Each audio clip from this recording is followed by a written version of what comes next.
Hi hello friends, welcome back to my channel. ఈరోజు మన video వచ్చేసి ఇన్స్టెంట్ స్వీట్ రెసిపీ అండి. పిల్లలు ఏదైనా స్వీట్ తినాలని అడిగినప్పుడు చాలా ఇన్స్టెంట్గా 10 to 15 మినిట్స్లోనే చేసేసుకోవచ్చు. అలాగే ఈ రవ్వ కేక్ని మనం బేక్ చేయాల్సిన అవసరం కూడా లేదు. బేకింగ్ సోడా, బేకింగ్ పౌడర్ ఇవేమీ అవసరం లేదండి. కలర్ ఏమీ యాడ్ చేయకపోయినా కూడా మంచి కలర్తో సూపర్ టేస్టీగా ప్రిపేర్ చేసేసుకోవచ్చు. ఎలా చేసేయాలో చూసేద్దాము. వీడియో ఎక్కడ కూడా స్కిప్ చేయకుండా చూడండి. ఫస్ట్ ఇలా ఒక ప్యాన్ పెట్టేసుకొని 3 టేబుల్ స్పూన్స్ గీ యాడ్ చేసుకోవాలి. ఈ స్వీట్ చేసుకోవడం చాలా ఈజీ అండి. అలాగే ఇంగ్రీడియంట్స్ కూడా తక్కువ ఇంగ్రీడియంట్స్తోనే టేస్టీగా చేసేసుకోవచ్చు. చూస్తున్నారు కదా, 3 టేబుల్ స్పూన్స్ గీ యాడ్ చేసుకోవాలి. దీనిలోనే 1 కప్ బొంబాయి రవ్వ యాడ్ చేసుకోవాలండి. దీన్నే సుజీ రవ్వ అని కూడా అంటాం కదా. మెజర్మెంట్స్ అన్నీ కూడా మనం సేమ్ కప్తో మెజర్ చేసుకోవాలి. ఇలా రవ్వని యాడ్ చేసుకున్న తర్వాత గీలో ఈ రవ్వనంతా కూడా లైట్గా ఫ్రై చేసుకోవాలన్నమాట. ఫ్లేమ్ వచ్చేసి లో ఫ్లేమ్లో పెట్టేసి ఒక 5 మినిట్స్ ఇలా కలుపుకుంటూ రవ్వని మంచిగా ఫ్రై చేసుకోవాలి. 5 to 6 మినిట్స్కి మనకి ఇదంతా కూడా కలర్ చేంజ్ అయిపోతుంది. అలాగే రవ్వ గీలో ఫ్రై చేస్తున్నాం కదా, మంచి స్మెల్ కూడా వస్తుంది. మీరు తీసుకున్న క్వాంటిటీని బట్టి గీ కొంచెం ఎక్కువ యాడ్ చేసుకోవాలి. ఈ విధంగా లైట్గా రవ్వ అనేది కలర్ చేంజ్ అయితే సరిపోతుందన్నమాట. చూస్తున్నారు కదా వీడియోలో. ఈ విధంగా స్టవ్ ఆఫ్ చేసేసి పక్కన పెట్టేయండి. నెక్స్ట్ ఇలా ఒక బౌల్ తీసుకొని మనం ప్రిపేర్ చేసి పెట్టుకున్న రవ్వనంతా కూడా బౌల్లోకి ట్రాన్స్ఫర్ చేసుకోవాలి. పిల్లలు ఏదైనా కేక్ అడిగినప్పుడు ఇలా ఇన్స్టెంట్గా డిఫరెంట్గా కేక్ చేసి ఇచ్చేయండి. వాళ్ళు కూడా చాలా బాగా లైక్ చేస్తారు. ఇలా బౌల్లోకి ట్రాన్స్ఫర్ చేసుకున్న తర్వాత మనం ఏ కప్తో అయితే రవ్వను తీసుకున్నామో అదే కప్తో 2 కప్స్ మిల్క్ యాడ్ చేసుకోవాలి. ఇక్కడ రా మిల్క్ కాదండి, కాచి చల్లార్చిన పాలే తీసుకున్నాను. చూస్తున్నారు కదా, 1 కప్ రవ్వకి 2 కప్స్ మిల్క్ అయితే కరెక్ట్గా సరిపోతాయి. ఇలా యాడ్ చేసుకొని ఒకసారి ఉండలేమీ లేకుండా గరిటెతో ఇలా మిక్స్ చేసుకోవాలి. ఈ విధంగా మిక్స్ చేసుకున్న తర్వాత రవ్వ అంతా కూడా పాలల్లో మంచిగా నానబెట్టుకోవాలన్నమాట. ఇలా మూత పెట్టేసి ఒక 10 మినిట్స్ పక్కన పెట్టేయండి. నెక్స్ట్ అదే ప్యాన్ పెట్టేసుకొని ఇంకో 2 టేబుల్ స్పూన్స్ గీ యాడ్ చేసుకోవాలి. చూస్తున్నారు కదా, ఈ స్వీట్కి కొంచెం గీ ఎక్కువ ఉంటేనే టేస్ట్ బాగుంటుందండి. నెక్స్ట్ మనం ఏ కప్తో అయితే రవ్వను తీసుకున్నామో అదే కప్తో 1 కప్ షుగర్ యాడ్ చేసుకోవాలి. ఇక్కడ మనకి మెయిన్ ప్రాసెస్ ఇదే అనమాట. ఇక్కడ మనం వాటర్ యాడ్ చేయాల్సిన అవసరం లేదండి. కొంచెం కూడా వాటర్ యాడ్ చేయొద్దు.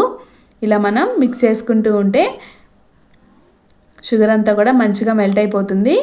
లైక్ మనం బ్రెడ్ పుడింగ్కి క్యారమిల్ ప్రిపేర్ చేసుకుంటాం కదా, సేమ్ అదే ప్రాసెస్ అండి.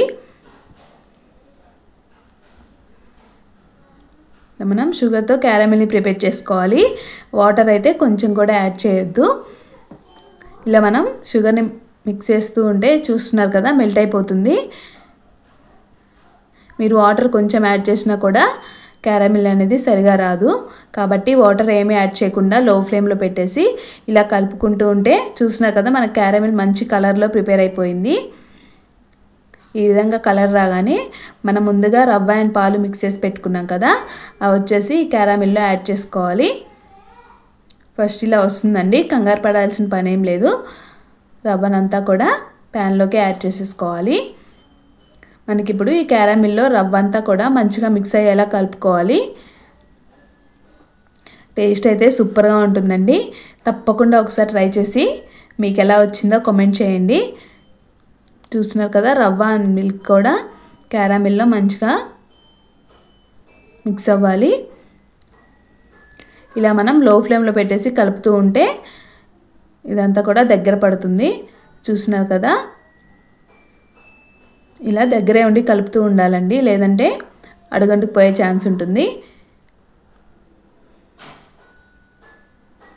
చాలా సింపుల్ ప్రాసెస్ అండి. మీరు కూడా ఒకసారి తప్పకుండా ట్రై చేయండి. అలాగే మన వీడియోస్ ఇంకా మీకు నచ్చినట్లయితే ఫ్రెండ్స్ అండ్ ఫ్యామిలీ మెంబర్స్కి షేర్ చేయండి. మన ఛానల్ని సబ్స్క్రైబ్ చేసుకోండి. చూస్తున్నారు కదా, ఇదంతా కూడా మనకు దగ్గర పడింది. దీనిలోనే ఒక 1/2 టీ స్పూన్ సాల్ట్ యాడ్ చేసుకోవాలి. స్వీట్ ఐటమ్స్లో సాల్ట్ యాడ్ చేయడం వల్ల టేస్ట్ చాలా బాగుంటుంది. అలాగే ఇంకో 2 టేబుల్ స్పూన్స్ గీ కూడా యాడ్ చేసుకోవాలండి. మనకి స్వీట్లో వచ్చేసి గీ కొంచెం ఎక్కువ ఉంటేనే టేస్ట్ చాలా బాగుంటుంది. చూస్తున్నారు కదా, ఇవన్నీ కూడా ఒకసారి మళ్ళీ మంచిగా మిక్స్ చేయండి. మనకి స్వీట్ అంతా కూడా దగ్గర పడింది.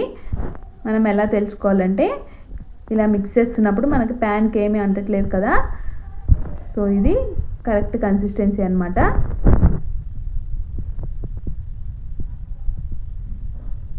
ప్యాన్కి ఏమీ అంటకుండా గీ పైకి తేలుతుంటుంది అనమాట. చూస్తున్నారు కదా, ఈ విధంగా ఉండాలి కన్సిస్టెన్సీ. స్టవ్ ఆఫ్ చేసేసుకొని పక్కన పెట్టేయండి. నెక్స్ట్ ఇలా ఏదైనా కేక్ మౌల్డ్ కానీ లేదా ఇంట్లో ఉండే ఏదైనా స్టీల్ బౌల్ కానీ తీసుకోవచ్చు. కొంచెం గీ యాడ్ చేసుకొని బౌల్ అంతా కూడా ఈ విధంగా గ్రీస్ చేసుకోవాలి. కేక్ మౌల్డ్ అనే కాదండి, ఇంట్లో ఉండే ఏ బౌల్నైనా తీసుకోవచ్చు. ఈ విధంగా యాడ్ చేసుకున్న తర్వాత దీనిలోనే సన్నగా చాప్ చేసిన డ్రై ఫ్రూట్స్ యాడ్ చేసుకోవాలి. ఇక్కడ వచ్చేసి మీకు నచ్చిన డ్రై ఫ్రూట్స్ని యాడ్ చేసుకోవచ్చండి. నేనైతే బాదం ఇంకా పంప్కిన్ సీడ్స్ని ఈ విధంగా సన్నగా చాప్ చేసి యాడ్ చేసుకుంటున్నాను. ఈ ప్లేస్లో మీకు నచ్చిన డ్రై ఫ్రూట్స్ని యాడ్ చేసేసుకోవచ్చు.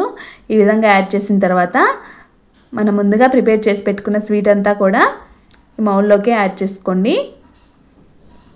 గరిటెకి కొద్దిగా గీ అప్లై చేసి స్వీట్ అంతా కూడా ఈ విధంగా స్ప్రెడ్ చేసుకోవాలి.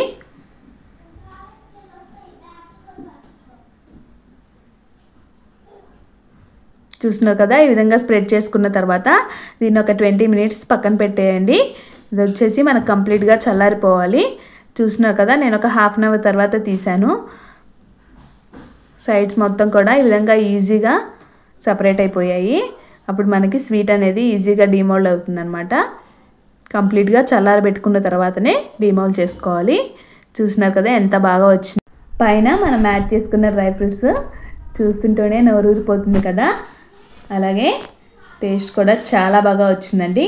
తప్పకుండా మీరు కూడా ట్రై చేసి మీకు ఎలా వచ్చిందో కామెంట్ చేయండి.